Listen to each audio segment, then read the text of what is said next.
So after this very holistic view of managing cybersecurity, we have Veit Hailperin from who is Senior Security Engineer and Professional Coach at Adnovo. He will be focusing at a very specific discipline and talk about some practical lessons from developing securely in the cloud. Veit, stage is yours.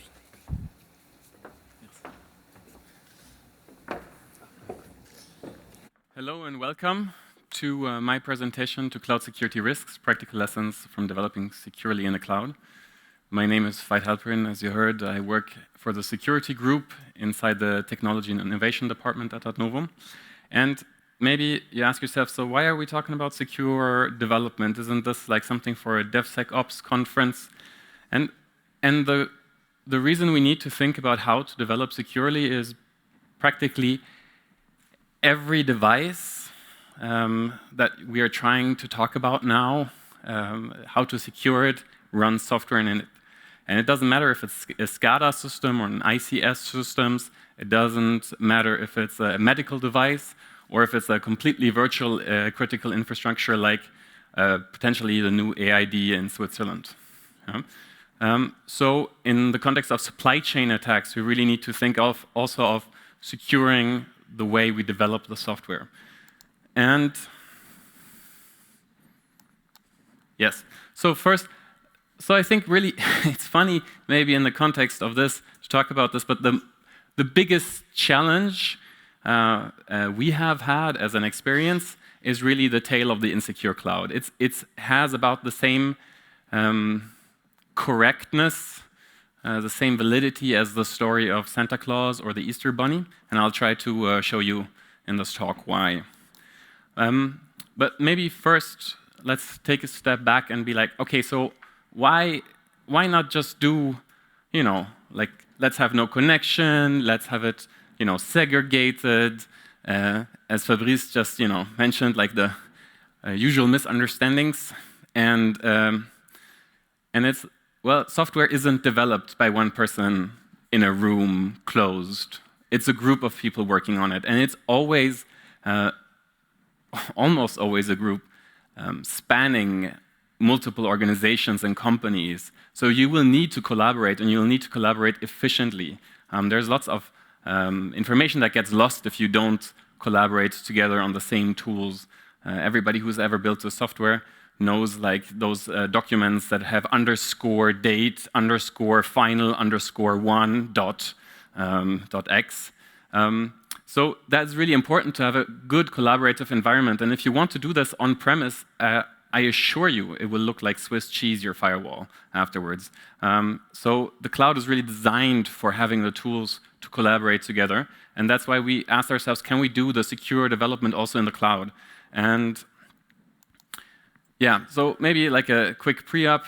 So most vendors are GDPR compliant. If they aren't, obviously they are not in scope of something that you could do in this case. But this question is not so super relevant because we really talk about the development of the solution and not of the running it and the deploying it. And this way, we only talk about source code and not about data, which is a very important distinction, and we'll have that also in the risk assessment. And yeah, so maybe one of the key points is most risks are not inherent to the cloud but exist equally on-premise. This is one of the big ones. So if, there's lots of fears and uncertainties and doubts about the cloud, but if you look at it, it's actually quite balanced. So I could go into the details and I could show you pretty much, maybe why this cloud is better, but instead of that, I'll pick one and I'll specify something. So when I talk on-premise, I don't really care if you install the application or if you run a private cloud with your OpenShift cluster on your local installation. That is all on-premise. When I talk about the cloud, I talk specifically about the public cloud, and I talk specifically about software as a service. So not running your own source code repository on an Azure VM yourself, but really run using GitHub, GitLab, Bitbucket, whatever your favorite provider is. And I just want to show you maybe one, which is the software patch level. So one of the things that you need to consider is, can your system be breached, and can also the integrity of what you host in it be breached. And when a software vulnerability is discovered, there's a patch that needs to be developed, and then the patch, there needs to be a release, and then your team needs to download it, and then it needs to be installed on a test system, and then tests need to be done to ensure that it's actually safe, and then it needs to be deployed to production, and like this can easily take 2 weeks or longer. While the same bug, the same vulnerability is patched just while you're using the application in the cloud. It's just patched, and you don't have to worry about it. This is the reaping the benefits of DevSecOps.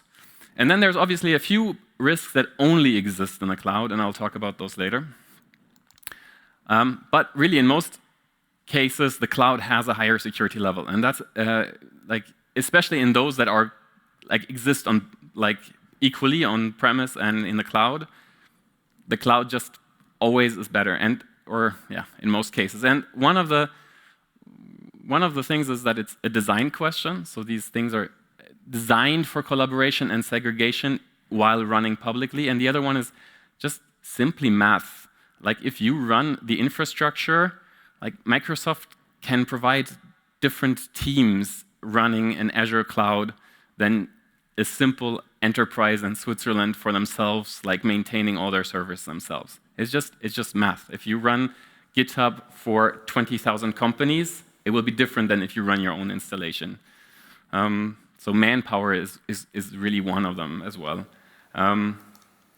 But I want to quickly look at the cloud-specific risk, and specifically one, and this is the Cloud Act, which is one of those demons that always pops up when you talk about the cloud and security, which I suppose you all know, but the Cloud Act basically allows US government agencies to go to a court to ask for permission to get certain data from a US company, no matter where the servers are located. But that's quite a long chain already. So the Cloud Act doesn't open it up for everybody. It does it for US government agencies, and they still need to go through the court. So, and then if you look at what they're actually using it for, well, I mean, terrorism is obviously a big one. If you look at the transparency reports, they're trying to hunt down drug traffickers. They're looking for like email accounts of drug traffickers. Then I think if we're realistic, they're interested in espionage as well. But in the context of critical OT systems, in ICS and medical devices, really the espionage part, I think you would have to probably overrate yourself. And it is software. I mean, they don't get the data from it. So the probability is quite low, and then what can they do with it? The impact is also quite low. They could hunt for bugs, but they have zero-day exploits anyway for all major firewalls and routers and servers. So it kind of is very imbalanced. So I'd say the risk rating is low, and there is a star attached to it, obviously for most cases. And I think this is just the story. The story is the cloud-specific security risks are low. And then obviously, if you're trying to enrich uranium for Iran, and maybe I don't know if you got the story with the centrifuges spinning faster, the NSA doing their job there. So that's maybe one of those risks where then you are at risk because they're interested in actually changing it, but in most other cases not. And I have attached a link to a really good assessment sheet that I recommend you use if you're in doubt. One of the things we learned is that, I mean, obviously correct access control is paramount, but what we learned is it's very non-trivial. While all modern SaaS solutions provide proper role-based access controls, using them is not that easy. For example, they don't allow you to manage all domains. So if you have customer at customer.ch and your own, and at partner.ch, you might not be able to manage those identities. So what we've created is actually we've created a customer identity with a custom domain, and we have a platform where those customers sign up, and then in that, and that is done manually, and so then we can assign roles based on the project and on the applications they should actually have access to. That means also we can automatically revoke access, also in the cloud, which is important. This is something that is often missing. And then we deploy this to, I don't know if you can see this. Anyway, the Azure Active Directory, and from there we can deploy it to source code repository and to a ticket managing system and our documentation. And then if we look further down, I mean, obviously we need to build the software as well, but you see the dotted lines to the cloud or the server. It really is a new assessment if you run the software then again in the cloud or not. And also, I mean, obviously, in SCADA systems, you want it obviously running on the system and not in the cloud. But if we think about an AID, could we run that in the cloud, or would that have to be on an OpenShift? It's a different risk assessment. For the clients, it's all very easy because they have all single sign-on, and and two-factor authentication, obviously, on the client portal. And this way, the identities using it are safe. And so, what I would like you to take home from this is cloud and security are a good fit. If you have any questions, obviously, please get in touch, because I couldn't get into detail in any of those like comparisons, and sometimes people tend to disagree. But I think really the trickiest part in going into the cloud and developing in the cloud is the wrong story, and it's just that fear and uncertainty and doubt of it. The rest really is security by design, as Eric said, quality engineering. And then, if you're in doubt, do a per-risk assessment and be realistic, really, that the US is interested in what you have. In this conference, we have little really interesting IP for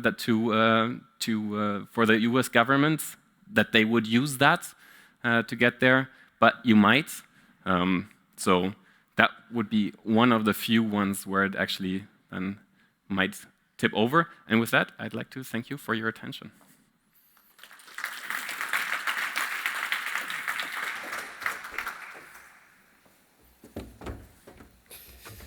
Well, thank you very much.